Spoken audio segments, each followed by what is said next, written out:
Good morning and welcome to ഓക്സിഫൈ.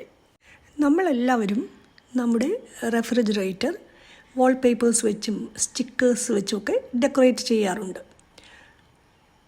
ഇന്നത്തെ video എങ്ങനെ fridge ചെടികൾ വെച്ച് ഡെക്കറേറ്റ് ചെയ്യാം എന്നുള്ളതാണ്. പ്രകൃതിയിൽ നിന്ന് നമുക്ക് കിട്ടുന്ന, അതായത് നമ്മുടെ വീടുകളിൽ തന്നെയുള്ള ചെടികൾ വെച്ച് നമുക്ക് നമ്മുടെ ഫ്രിഡ്ജ് ഡെക്കറേറ്റ് ചെയ്ത് നോക്കാം.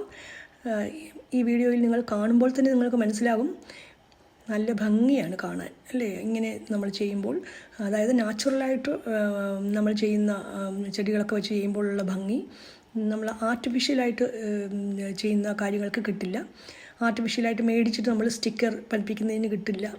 ആദ്യം നമ്മൾ ചെയ്യേണ്ടത് നമ്മുടെ ഇഷ്ടത്തിനനുസരിച്ച്, അല്ലെങ്കിൽ നമ്മുടെ ഡിസൈൻ, ഏത് ഡിസൈനിലാണ് നമുക്ക് ആ പോട്ട് ക്രമീകരിക്കേണ്ടത് അതിനനുസരിച്ച് ഈ ചെടിച്ചട്ടികൾ, ഈ കുഞ്ഞു ചെടിച്ചട്ടികൾ ഡിസൈൻ ചെയ്യുക, സ്റ്റിക്ക് ചെയ്യുക.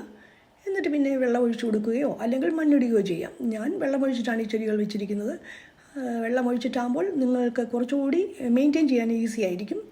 അങ്ങനെ ചെയ്യുന്നതാണ് നല്ലതെന്നാണ് എൻ്റെ അഭിപ്രായം. അല്ലെങ്കിൽ നിങ്ങളുടെ ഇഷ്ടത്തിന് ചെയ്യാം. അതിനുശേഷം മണി പ്ലാന്റ് പോലുള്ള ചെടികൾ, അതിൻ്റെ വെറൈറ്റീസൊക്കെ ഉണ്ടല്ലോ, ചെറിയ ചെറിയ പീസുകളാക്കി കട്ട് ചെയ്തെടുക്കുക. എന്നിട്ട്, കാരണം ഇത് ചെറിയ പോട്ടുകളാണല്ലോ, ഫ്രിഡ്ജ് സ്റ്റിക്ക് ചെയ്യുന്ന ഒരിക്കലും വലിയ പോട്ട്സ് അല്ല. വലിയ പോട്ടിനേക്കാൾ ഭംഗി ചെറിയ പോട്ട്. വലിയ പോട്ടും മേടിക്കാൻ കിട്ടുമായിരിക്കാം, പക്ഷേ ഞാൻ ഈ പ്ലേസ് ചെയ്തേക്കുന്നതെല്ലാം ചെറിയ ചെറിയ പോട്ടുകളാണ്. അപ്പോൾ നല്ല ഭംഗി കൂടും. ചെറിയ ചെറിയ പീസുകളായിട്ട് കട്ട് ചെയ്ത് ഈ ചെടികൾ അതിനകത്ത് പ്ലേസ് ചെയ്യുക. വെള്ളം ഒഴിച്ചു കൊടുക്കുക.